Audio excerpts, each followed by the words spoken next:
देखिए बच्चों, आज अपन पढ़ेंगे 10th क्लास का लेसन नंबर 2, जिसका नाम है अम्ल व सार व लवण। इसमें अपन पढ़ेंगे बच्चों अम्ल व सार और लवण के बारे में। तो देखते हैं अम्ल होता क्या है, देखते हैं इसके बारे में। देखो, अम्ल लेसन का फर्स्ट टॉपिक आता है अम्ल। तो अम्ल के बारे में देखते हैं अपन। अम्ल स्वाद में खट्टे होते हैं। जो बच्चों जो अम्ल होते हैं वो स्वाद में खट्टे होते हैं। फिर देखो, अम्ल जलीय विलयन में H प्लस आयन देते हैं। जब बच्चों हम अम्ल को किसी जलीय विलयन में मिलाते हैं तो वो H प्लस आयन में टूट जाता है। फिर देखो, अम्ल नीले लिटमस पत्र को लाल कर देते हैं। जो बच्चों जो लिटमस पत्र होता है उनमें अम्ल नीले लिटमस पत्र को लाल कर देता है। फिर देखो, इसमें अम्ल के उदाहरण देखो, HCl, H2SO4, CH3COOH, हाइड्रोक्लोरिक अम्ल, सल्फ्यूरिक अम्ल, ये इनके एग्जाम्पल हो जाएंगे। फिर देखो, सार के बारे में देखते हैं बच्चों।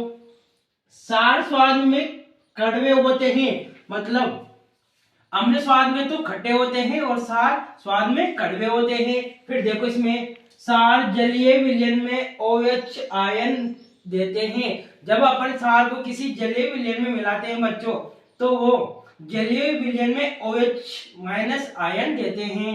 फिर देखो, इसमें सार लाल लिटमस पत्र को नीला कर देते हैं। जो सार होते हैं बच्चों वो लाल लिटमस पत्र को नीला कर देते हैं। फिर देखो, इनके एग्जाम्पल देख लो बच्चों, सोडियम हाइड्रोक्साइड, पोटेशियम हाइड्रोक्साइड, ये इनके एग्जाम्पल हो जाएंगे। फिर देखो बच्चों, एग्जाम में क्वेश्चन आता है कि अम्ल व सार में अंतर स्पष्ट कीजिए। तो इनका अंतर भी सिंपल सा हो जाएगा। देखो कैसे याद करते हैं अपन। अगर पेपर में आ जाए कि अम्ल व सार में अंतर स्पष्ट कीजिए तो आपको क्या करना है, स्मार्ट तरीका अपनाना है। कैसे? अम्ल के बारे में देखो, अम्ल स्वाद में खट्टे होते हैं, मतलब एक वर्ड याद करो, खट्टे। अम्ल स्वाद में खट्टे होते हैं, पूरी लाइन कंप्लीट। फिर देखो, सार स्वाद में कड़वे होते हैं। बस कड़वे शब्द याद रखो कि सार स्वाद में कड़वे होते हैं। फिर देखो, अम्ल में वो कर सकते हैं अपन कि ये नीले लिटमस पत्र को लाल कर देते हैं। जो अम्ल होते हैं बच्चों वो नीले को लाल कर देते हैं, और सार में अपन करेंगे लाल को नीला। कि जो सार होता है बच्चों वो लाल लिटमस पत्र को नीला कर देते हैं। फिर देखो, इसमें अम्ल जलीय विलयन में H प्लस आयन देता है, जबकि जो सार होता है बच्चों वो जलीय विलयन में OH माइनस आयन देता है। ये इनके अंतर हो गए। फिर इसमें उदाहरण देखो, इसमें उदाहरण अपन लिख सकते हैं। जो अम्ल होते हैं उसमें एग्जाम्पल 2 लिख सकते हैं अपन। कौन कौन से कि HCl और सल्फ्यूरिक अम्ल, ये हो गया इसका एग्जाम्पल।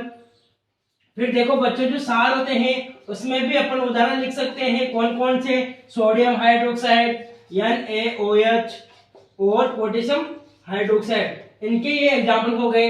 अगर क्वेश्चन आए तो ऐसे याद करो कि जो अम्ल होते हैं वो स्वाद में खट्टे होते हैं और सार स्वाद में कड़वे होते हैं। इनका एक अंतर कंप्लीट। फिर देखो, अम्ल नीले लिटमस पत्र को लाल कर देते हैं।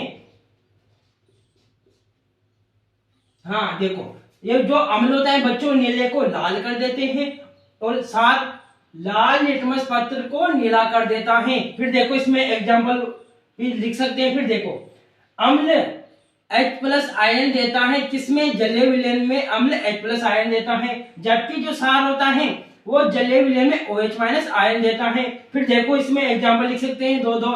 इस प्रकार अपन दोनों में अंतर बता सकते हैं कि जो अम्ल और सार होता है उसमें क्या लिखेंगे, अम्ल खट्टे होते हैं स्वाद में और सार स्वाद में कड़वे होते हैं। फिर उसी प्रकार अम्ल जलीय विलयन में H प्लस आयन देते हैं और सार में लिख सकते हैं कि ये जलीय विलयन में OH माइनस आयन देते हैं। फिर इसमें लिख सकते हैं अपन कि जो अम्ल होता है वो नीले लिटमस पत्र को लाल कर देता है, और सार में लिख सकते हैं कि जो लाल लिटमस पत्र को नीला कर देते हैं। और एग्जाम्पल इससे इस प्रकार पर लिख सकते हैं। तो ये अपना अम्ल व सार का टॉपिक खत्म होता है। फिर इसके बाद में अपन इनकी क्रिया देखेंगे, वह नेक्स्ट वीडियो में देखेंगे।